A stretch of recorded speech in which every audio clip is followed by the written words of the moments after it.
दोस्तों, electrician theory का जो हम लोग चौथा चैप्टर देख रहे थे प्रथम सेमेस्टर का, उसका 8 भाग का वीडियो मैंने बना दिया था। यह 9वें भाग का वीडियो है। इसमें हम कुछ और महत्वपूर्ण टॉपिकों पर चर्चा करेंगे। पिछली वीडियो में हमने केबलों का जो वर्गीकरण है वो हमने देखा था। आज की इस वीडियो में हम वोल्टेज के आधार पर केबलों का वर्गीकरण कैसे होता है उसको हम देखेंगे और कुछ और टॉपिकों पर चर्चा करेंगे। तो आइए देखते हैं।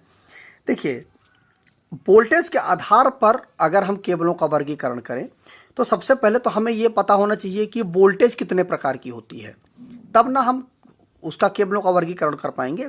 तो केबलें जो वोल्टेज हमारी होती है वह कई प्रकार की होती है, जिसमें से पहली जो हमारी होती है वह 0 से लेकर के 1 kV, मतलब हो गया 1000 वोल्ट, इसको हम 1 kV बोल देंगे। यह जो हमारी होती है यह लो टेंशन की हमारी वोल्टेज होती है। ठीक है, तो इसमें जो केबल हमारी यूज होती है वह लो टेंशन केबल हमारी होती है, मतलब 0 से लेकर के 1000 वोल्ट। अब इस वोल्टेज में हमारी 220 वोल्ट भी आ जाती है, 11 वोल्ट 110 वोल्ट भी आ जाता है, 440 वोल्ट भी आ जाता है। ये सारी वोल्टेज जो हमारी होती हैं वह हमारी इसी वोल्टेज के अंतर्गत आ जाती हैं, तो वह लो टेंशन हो गया। यह वोल्टेज हमारी जो घरों में, इंडस्ट्री में, हर जगह पर जो यूज़ में आती है, जैसे कि हमारा जो पंखा होता है वह सिंगल फेस का होता है, तो उसमें हम 220 वोल्ट की सप्लाई देते हैं। ठीक है, उसके बाद जो हमारा मोटर है, ठीक, अब मोटर में भी सिंगल फेस और 3 फेस दोनों आती है। सिंगल फेस वाली जो उसमें सिंगल फेस देते हैं मतलब 220 वोल्ट देते हैं, और जो 3 फेस की होती है उसमें हम 440 वोल्ट देते हैं, मतलब 3 तार ले जाते हैं, 3 फेस देते हैं। तो जो भी चीज़ें हम यूज़ करते हैं जनरल लाइफ में, चाहे घर में हो, चाहे इंडस्ट्री में हो, या कहीं पर भी हम जिस वोल्टेज का यूज़ करते हैं वह हमारी लो टेंशन की वोल्टेज ही होती है। तो उसमें जो केबल हमारी यूज होती है उसको हम लो टेंशन केबल बोलते हैं। ठीक है, अब इसमें जो केबलें हमारी यूज होती हैं, तो चूंकि ये जो केबलें हमारी होती हैं इनमें एक चीज़ खास बात और होती है कि ये केबलें हमेशा मोटी होती हैं। अब मोटी क्यों होती हैं? कारण ये होता है कि ये जो केबलें होती हैं ना, चूंकि यह जो वोल्टेज होता है यह सीधे सीधे लोड से जुड़ा हुआ वोल्टेज होता है। ट्रांसफार्मर का जो आउटपुट होता है वह जो सीधे सीधे हमारे घरों में आता है, वही वोल्टेज जो हमारी 0 से लेकर के 1 kV के बीच में वोल्टेज हमारी होती है। अब चूंकि घरों में जो हमारी यूज होता है वह तो 220 वोल्ट यूज होता है, तो इसमें क्या है, सिंपल 220 वोल्ट मतलब एक फेस का तार और एक न्यूट्रल का तार, दोनों तार हमारे घर में आ जाते हैं, हम उसको यूज़ कर लेते हैं। हमारी जो इंडस्ट्री होती है वहाँ पर क्या होता है, R, Y, B और न्यूट्रल, ये 4 तार आते हैं वहाँ पर। 3 फेस की मोटर है तो उसमें 3 फेस जाता है, या कहीं पर भी सिंगल फेस हमें यूज़ करना है तो वहाँ पर हम न्यूट्रल का उपयोग करते हैं। तो यह जो हमारी होती है 0 से लेकर के 1 kV तक की वोल्टेज जनरल उपयोग में आने वाली वोल्टेज होती है। और इनमें क्या होता है, करंट ज़्यादा होता है। क्योंकि वोल्टेज इसमें कम हो गया ना, तो इसमें करंट ज़्यादा हो जाती है। करंट जब ज़्यादा हो जाती है तो निश्चित बात है, जब करंट ज़्यादा होगी तो जो क्रॉस सेक्शन एरिया है तार का, मतलब तार की जो मोटाई है हमारी, वह हमें बढ़ानी पड़ेगी। इसीलिए जो हमारी लो वोल्टेज की जो केबलें होती हैं जिसमें हम सप्लाई अपने जनरल यूज़ के लिए लेते हैं, वो देख लेते होंगे आप कि जैसे मोटी मोटी केबलें होती हैं, 300 square mm, 400 square mm, 270 square mm, इस तरह से मोटी केबलें होती हैं। तो चूंकि यह इसीलिए होती है क्योंकि यहाँ पर करंट ज़्यादा होता है, तो जो है करंट को वियर करने के लिए हम इतनी मोटी केबलें लगाते हैं। तो हमारी 0 से लेकर के 1 kV की वोल्टेज जो होती है वो हमारी लो टेंशन वोल्टेज होती है, और इसमें जो केबल यूज होती है वो हमारी लो टेंशन केबल होती है। ठीक है, दूसरे नंबर पे जो हमारा आता है 1 kV से लेकर के 11 kV तक की जो वोल्टेज, 11 kV मतलब 11000 वोल्ट तक की जो वोल्टेज होगी हमारी, वह हमारी हाई टेंशन की केबल होती है। हाई टेंशन की वोल्टेज होती है, और इसमें जो केबल यूज होती है वह हमारी हाई टेंशन केबल हमारी यूज होती है। यह जो हमारी होती है नॉर्मली जब हमारा पावर हाउस से जो वोल्टेज हमारी निकलती है, ठीक है, बाहर से जहाँ से जनरेट हुई वोल्टेज वहाँ से आई, उसके बाद जो हमारे पावर हाउस में, जो हमारा लोकल पावर हाउस होता है, जो हमारे घरों के आसपास जो पावर हाउस होता है, उससे जब वोल्टेज निकलती है और हमारे घरों के लिए आती है, तो आप देखते होंगे कि जो हमारे सिंपल जो पोल होते हैं उनके ऊपर इस तरह से तार चलते हैं, ठीक है। अब ये जो तार चलते हैं तो इनमें जो होती है हमारी 11 केवी वोल्टेज होती है। अब यह 11 केवी वोल्टेज यहाँ पर फिर हम एक ट्रांसफार्मर लगा करके हम इस वोल्टेज को स्टेप डाउन कर करके हम अपने घरों में उपयोग में ले लेते हैं। तो यह जो हमारी वोल्टेज होती है यह हाई टेंशन वोल्टेज होती है, ठीक है। और इसमें जो केबल यूज होती है वो हमारी हाई टेंशन केबल होती है। उसके बाद जो नंबर 3 आता है हमारा, वो आता है 11 केवी से लेकर के 33 केवी। यह जो हमारी वोल्टेज होती है वह सुपर टेंशन केबल होती है। सुपर टेंशन केबल होती है। अब देखिए जो हमारे पावर हाउसों में जो सप्लाई आती है, देखते होंगे आपकी 33 केवी की यह पावर हाउस है, ठीक है। तो वह मतलब यही हुआ कि यहाँ पर इस पावर हाउस पर 33 केवी की सप्लाई आती है। अब इस 33 केवी को हम डाउन करके 11 केवी बना करके अपने ट्रांसफार्मर को, जो लोकल ट्रांसफार्मर होता है, वहाँ पर हम डिस्ट्रीब्यूट कर देते हैं और वहाँ पर हमारी वोल्टेज को फिर हम स्टेप डाउन कर करके हम अपने घरों के लिए हम लेके जाते हैं। देखिए कुल मिलाकर के ये वोल्टेज जो ज़्यादा हो रहा है ना, इसका भी एक कारण है। अभी मैं आगे आपको समझाता हूँ। जो वोल्टेज हमारी ये ज़्यादा हो जा रही है ना, अभी आप और आगे देखेंगे तो वोल्टेज और बढ़ती चली जाएगी। तो वो वोल्टेज जो ज़्यादा हो जाती है उसका एक कारण होता है। हम सीधे सीधे यही वोल्टेज हम सीधे क्यों ना यूज़ कर लें।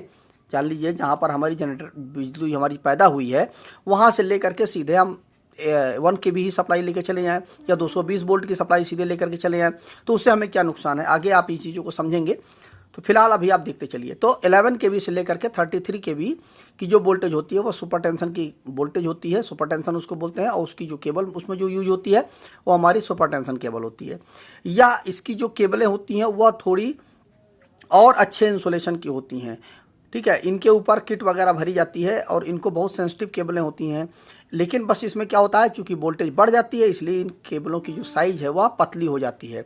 बहुत मतलब क्या हुआ कि जैसे मान लीजिए हम 125 स्क्वायर mm की यदि केबल हम यूज़ कर लेते हैं तो काफ़ी हद तक हमारे यहाँ की इंडस्ट्री का काम चल सकता है, ठीक है। तो काफ़ी पतली केबलें होती हैं, बहुत ज़्यादा मोटी नहीं होती हैं। जब हमारा LT जो सप्लाई होती है मतलब लो टेंशन, उसी में हमारी केबलों की साइज़ जो है वह ज़्यादा होती है। तो तीसरे नंबर पे हो गया हमारा 11 केवी टू 33 केवी। नंबर 4 नंबर पे हमारा आता है वह 33 केवी से लेकर के 66 केवी तक की जो हमारी वोल्टेज होती है वह होती है एक्स्ट्रा हाई टेंशन।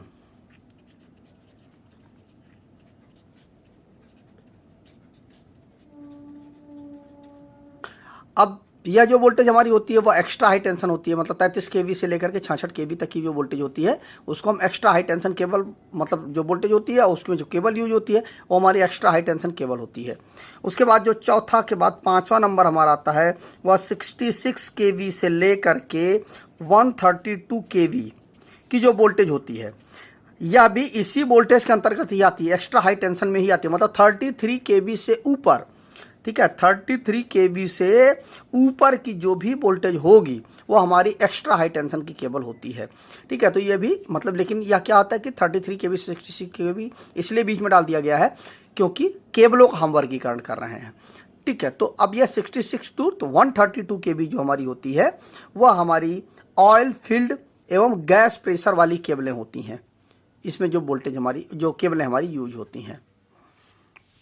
अब इसके बाद जो हमारा अगला आता है पॉइंट,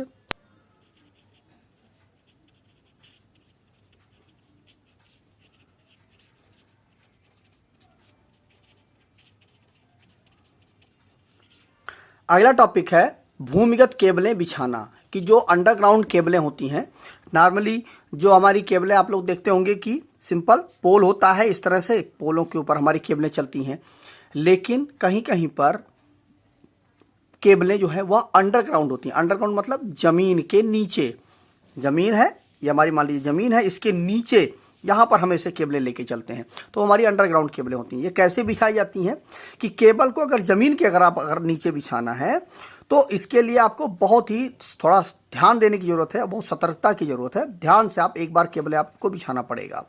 इसमें क्या होता है कि सबसे पहली बात तो आप समझ लीजिए कि ये आपका रोड है, ठीक, ये आपकी रोड हो गई। तो रोड के किनारे आप गड्ढा खोदेंगे, ठीक, बीच में नहीं खोदेंगे, क्योंकि बीच में क्या होता है अक्सर रोड टूटता फूटता रहता है, इसलिए रोड के किनारे आप जो है एक ऐसे नाली टाइप में आप खोदते चले जाएंगे।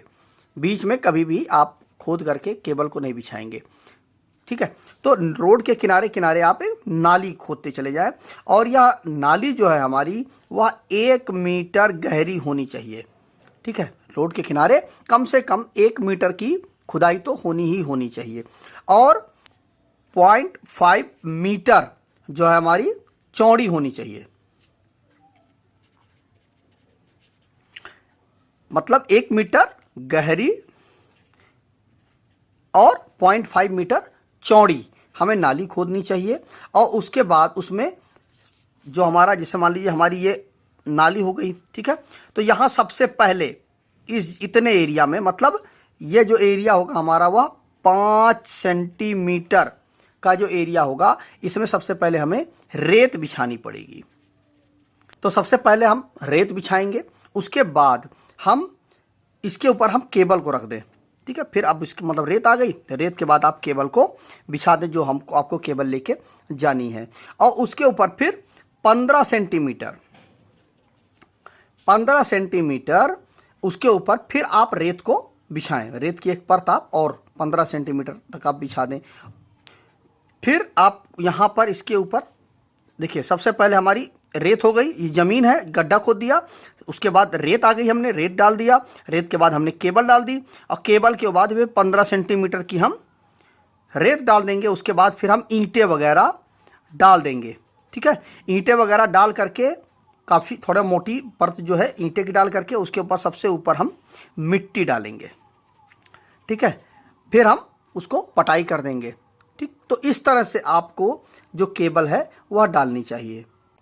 अब क्या होता है, कभी कभी जो केबलें होती हैं, अगर एक की जगह पे आपको 2 केबलें लेके जानी है, तब क्या करेंगे, तो उस वक्त क्या होता है कि एक केबल के बीच में और दूसरे केबल, मतलब 2 केबलों के बीच में यहाँ पर कम से कम 30 सेंटीमीटर का गैप होना चाहिए, तब आप केबलों को बिछाएं। इस चीज़ का भी आप ध्यान रखें कि 2 केबलें जा रही है तो कम से कम 30-30 सेंटीमीटर का बीच में गैप होना चाहिए। और अगर जब आप ज़मीन के अंदर लेके जा रहे हैं तो सबसे नीचे आपकी मिट्टी रहेगी, उसके बाद आपको 5 सेंटीमीटर की रेत बिछानी है, फिर उसके बाद केबल, उसके बाद फिर 15 सेंटीमीटर की आपको रेत बिछा करके फिर ईंटें वगैरह डाल करके, ठीक, उसके ऊपर सबसे ऊपर आपको मिट्टी डाल करके बराबर कर देना है। तो इस तरह से हमें केबल बिछाना चाहिए। अब इस तरह से यदि आप करते हैं, देखिए क्या होता है, बाहर जो ऊपर लाइनें जाती हैं उनसे और इसमें क्या लाभ होता है, दोनों में कुछ ना कुछ तो फ़ायदा होगा ना, और कुछ ना कुछ लाभ हो और नुकसान होगा। तो इसमें सबसे पहले हम प्रॉफिट, फ़ायदा क्या होता है कि केबलों की क्या होता है कि बाहरी का जो वातावरण है, बाहर जो वातावरण मान लीजिए ठंडी है, गर्मी है, बरसात हो रही है, तो इन सारे वातावरणों से हमारी जो केबल है वह मुक्त हो जाती है। इन बाहरी वातावरणों का कोई भी प्रभाव, मान लीजिए गर्मी का मौसम है, इतनी तेज़ धूप है और उसमें फिर करंट का फ्लो हो रहा है, तो उससे भी केबल हीट हो रही है, तो उससे केबल को नुकसान होता है। लेकिन यदि जब आप ज़मीन के नीचे से लेके जाएंगे तो अपने आप केबल हमारी ठंडी रहेगी ज़मीन की वजह से, और ऊपर से आप रेत वगैरह डाल रखे हैं तो उससे भी हमारी केबल ठंडी रहेगी। तो उससे क्या होगा कि केबल की लाइफ हमारी बढ़ जाएगी, ठीक है। मतलब दिखेगी तो नहीं केबल, लेकिन आपकी केबल सुरक्षित रहेगी और ज़्यादा समय तक यूज़ कर पाएंगे आप उस केबल को। दूसरा है कि करंट के कारण जो ताप पैदा होता है वो आसानी से फैल जाता है, क्योंकि नीचे आपने क्या कर रखा है कि कोई ज़मीन के अंदर है, और ज़मीन के अंदर तो गर्मी नहीं ही होती है क्योंकि वहाँ तो पानी होता है, नमी होती है, तो उसके कारण से जो हीट जो जनरेट होती है केबल के अंदर वो आराम से ट्रांसफ़र हो जाएगी, तो केबल की लाइफ हमारी काफ़ी मेंटेन रहेगी। अब इसमें नुकसान क्या होता है कि इसमें सबसे बड़ा नुकसान ये होता है कि ज़मीन के अंदर आपकी केबल पड़ी हुई है, अब इस केबल में मान लीजिए यहाँ पर प्रॉब्लम आ गई, फॉल्ट हो गया, ब्लास्ट हो गया, कुछ भी हो गया, इसको ट्रेस करने में बहुत दिक्कत होती है कि कहाँ पर फॉल्ट हुआ है। खुदाई करना पड़ेगा, पहली बात तो चेक करना पड़ेगा कि कहाँ पे फॉल्ट हुआ है। उसके बाद पहली बात तो सबसे बड़ी बात चेक ही करना है, सबसे बड़ी समस्या तो यही है। उसके बाद समस्या के बाद आपको वहाँ पे उस एरिया को, काफ़ी एरिया को, कम से कम 1.5 मीटर 2 मीटर के एरिया को आपको खोदना पड़ेगा, फिर केबल को आपको चेक कर निकालने करके फिर वहाँ पे आपको जॉइंट मारना पड़ेगा। तो ये थोड़ा लंबा प्रोसेस है और थोड़ा लेंदी प्रोसेस है, तो इसलिए यहाँ पर यही दिक्कत सबसे ज़्यादा होती है कि सबसे बड़ी बात है केबल को फॉल्ट को खोजना और फिर उसको वहाँ पर ढूंढ करके उस समस्या को दूर करना। और इसमें एक समस्या और आती है कि भाई ज़मीन की जो मिट्टी है वो आखिर किसी न किसी तरह से तो वह रिएक्शन करेगी ना, केमिकल रिएक्शन उसके अंदर, क्योंकि ऐसा तो नहीं है, मिट्टियाँ भी कई चीज़ों से मिल करके बनती हैं, तो उसका कुछ ना कुछ तो रिएक्शन होगा। आप चूँकि मिट्टी के अंदर आपने जो रबड़ की जो केबल है उसका आउटर सरफेस है, तो कुछ ना कुछ तो केमिकल रिएक्शन करेगी। उस केमिकल रिएक्शन के कारण थोड़ा बहुत केबल का लॉस होता है, केबल का आउटर सरफेस जो है थोड़ा बहुत कमज़ोर हो जाता है लंबे समय के लिए, ये कम समय के लिए नहीं है। तो कुछ फ़ायदे हैं तो कुछ नुकसान भी हैं। अब अगला टॉपिक है अंडरग्राउंड केबल का फॉल्ट लोकेशन चेक करना। ठीक है, तो पहली बात तो क्या क्या फॉल्ट आते हैं वो अब जान लीजिए। सबसे पहला फॉल्ट आता है अंडरग्राउंड केबलों में ओपन सर्किट फॉल्ट। अब ओपन सर्किट फॉल्ट क्या होता है कि देखिए, जैसे आपकी केबल ये ज़मीन के अंदर पड़ी हुई है, अब क्या होता है कि हो सकता है यहाँ पर ले जा करके आपको इस जगह पे केबल को लेके आना है, तो निश्चित बात है आप ला करके इस तरह से आप मोड़ेंगे। ठीक, तो लंबे समय पर क्या होता है कि यह जो मोड़ होता है ना, यहाँ पे हो सकता है केबल यहाँ पे टूट जाए लंबे समय पे, या किसी तरह से मान लीजिए यहाँ पे खुदाई वगैरह कुछ भी हो रही है तो किसी तरह से केबल मुड़ गई, किसी तरह से ऐंठ गई, तो उस कारण से या खिंचाव ज़्यादा पड़ गया केबल पे, तो केबल हमारी यहाँ से ब्रेक हो गई, टूट गई, तो उस कंडीशन को हम ओपन सर्किट फॉल्ट बोलते हैं। अब क्या होता है कि इस जगह पर दिक्कत ये होती है कि इस जगह को आप सबसे पहले जब आप चेक करेंगे, चेक करके अभी चेक कैसे करते हैं वो भी मैं बताता हूँ। तो यहाँ पर इसको जगह को ट्रेस आउट करके यहाँ पर क्या करेंगे कि कंपाउंड जोड़ लगा करके एक बॉक्स में कंपाउंड जोड़ लगा करके आप उसको वहाँ पे जाम कर दें और सील कर दें, जिससे लाइफ इसकी काफ़ी दिनों तक बनी रहे। मतलब वहाँ पे कंपाउंड जोड़ लगा करके सील किया जाता है। तो ये हो गया हमारा ओपन सर्किट टेस्ट। इसमें क्या होता है कि केबल खिंचाव के कारण या मुड़ने के कारण किसी तरह से ओपन सर्किट हो जाता है, मतलब यहाँ से केबल जो हमारी टूट जाती है, ओपन सर्किट फॉल्ट हो गया। अब दूसरा जो है हमारा शॉर्ट सर्किट फॉल्ट। अब शॉर्ट सर्किट में क्या होता है कि यदि जैसे ओवरलोड हो जाती हैं केबलें, मान लीजिए हमारी केबल जो है वह 300 स्क्वायर mm की केबल है, तो इस पर बहुत ज़्यादा 450 एम्पियर तक का करंट डालना चाहिए। अब इस पर मान लीजिए किसी कारण से केबल करंट ज़्यादा हो गई, करंट ज़्यादा होने पर यह केबल जो है हमारी ओवरलोड हो जाएगी, या किसी कारण से यदि फेस और न्यूट्रल टच हो गए या फेस और फेस जो है हमारे वो टच हो गए, तो इन कारणों से जो टच हो जाने के कारण से यह शॉर्ट सर्किट की कंडीशन बन जाती है। तो अब यह जो शॉर्ट सर्किट होती है तो वहाँ पे उस जगह पे ब्लास्ट हो जाता है, केबल हमारी मतलब जल जाती है, फॉल्ट हो जाता है वहाँ पे। तो ऐसी जगह पे जब यह जल जाने की ऐसी स्थिति में इस जगह पर हमको जब पहली बात तो उसको चेक करके जगह का पता लगा करके उसमें हमको केबल को ज्वाइंट करना पड़ेगा पूरी तरह से। भले यहाँ पर क्या है कि इस जगह को आप जब भी फॉल्ट हो, जब भी शॉर्ट सर्किट हो, तो वहाँ पर आपको मेगर वगैरह कर करके, क्योंकि शॉर्ट सर्किट हुई है ना, तो केबल के अंदर हो सकता है कुछ प्रॉब्लम भी आ गई हो, तो यहाँ पर मेगर करके मल्टीमीटर वगैरह से चेक करके ही जॉइंट लगाएं, ऐसे ही जॉइंट ना लगाएं।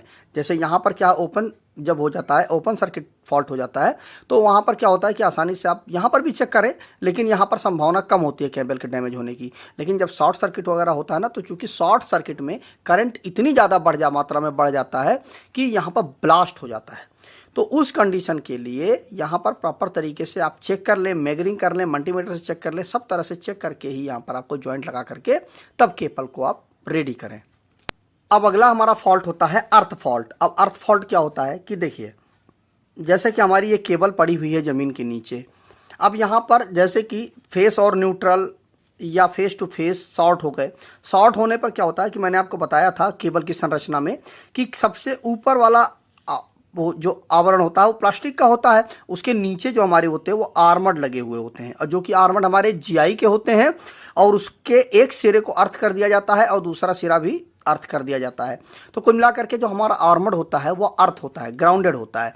अब शॉर्ट सर्किट हुई तो वहाँ पे ब्लास्ट हुआ, तो हो सकता है फेस और आर्मड छू जाए, तो उसको हम अर्थ फॉल्ट बोलते हैं। अब जब फेस और आर्मड छू जाएंगे तो मतलब टच हो जाएंगे, तो उसको हम अर्थ फॉल्ट बोलते हैं।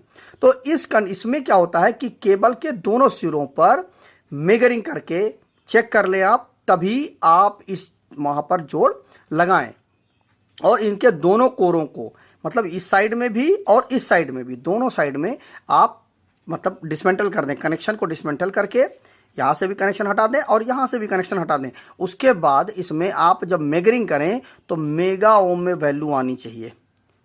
किसमें? आर्मड और फेस के तार में के बीच में जो बीच में रेजिस्टेंस होगा ना, वह मेगा ओम में रेजिस्टेंस आना चाहिए। तो मेजर करके तभी आप फिर उसमें जॉइंट लगाएं।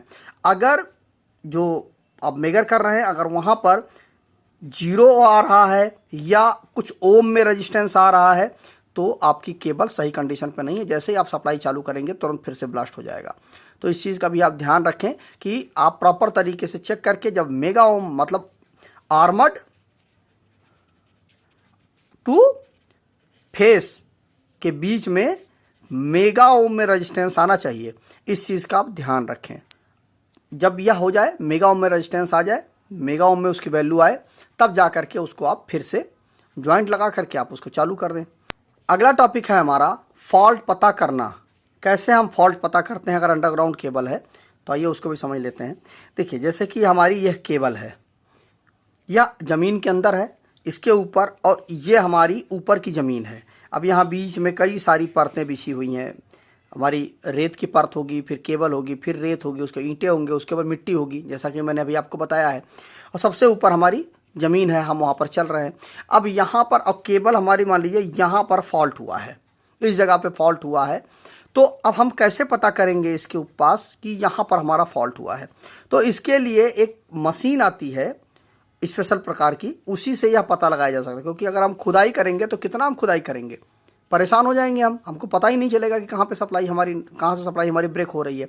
तो इसके लिए एक स्पेशल प्रकार की मशीन आती है कि उसमें क्या करते हैं कि सप्लाई को चालू करके, जैसे मान लीजिए ये यहाँ से हमारा फेस आ रहा है, ठीक है, और यहाँ पे हमारी मोटर लगी हुई है, ठीक है, या इंडस्ट्री है या कुछ भी है, यहाँ पे हमारी लगी हुई है। तो अब यहाँ से सप्लाई आ रही है, पावर हाउस है हमारा, अब यहाँ पे लगी हुई है, बीच में कहीं फॉल्ट हुआ, तो उस कंडीशन के लिए हम क्या करते हैं कि मशीन को हम ऊपर इसी तरह से आप मतलब जो ज़मीन है उसके ऊपर आप रखते हुए चलें। जैसे आप रैकेट होता है ना आपका, उसी तरह से वो मशीन हमारी होती है। तो उसको आप इस तरह से रख के चलें।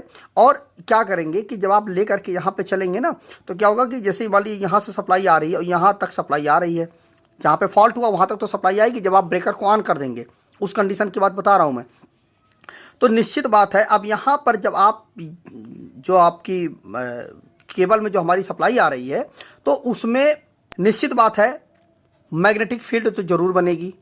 क्योंकि जब आप इसमें जब सप्लाई देंगे तो इसमें मैग्नेटिक फील्ड बनेगी। तो हम जब उस मशीन को लेकर के चलेंगे ना, तो वो मैग्नेटिक फील्ड को कलेक्ट मतलब कैच करती है, देखती है कि कहाँ पर वो जो उसमें इस तरह से सुई होती है, ठीक है, उस तरह से सुई का बिछोभ होता है। तो क्या होता है कि जब जहाँ तक जैसे आप नीचे रख के लेके चलेंगे ना, तो वहाँ पर क्या होगा, सुई बताएगी कि यहाँ पे मैग्नेटिक फ्लक्स आ रहा है। और जहाँ पर आ करके मैग्नेटिक फ्लक्स 0 हो जाएगा, बस आप समझ जाएंगे कि इस जगह पर से आगे सप्लाई नहीं जा रही है, मतलब इसी जगह पर हमारा फॉल्ट है। तो इस तरह से आप फॉल्ट लोकेटर की मदद से आप पता कर सकते हैं। क्योंकि जैसे ही आपका 0 पे आएगा, मतलब जहाँ से आगे सप्लाई नहीं आएगी ना, वहाँ पर जो है वह 0 बताने लगेगा मैग्नेटिक फील्ड। बस तुरंत समझ में आ जाएगा कि यहाँ पे ये प्रॉब्लम है। आप उस जगह को आप फिर से खुदाई करके आप ट्रेस आउट कर लेंगे उस चीज़ को।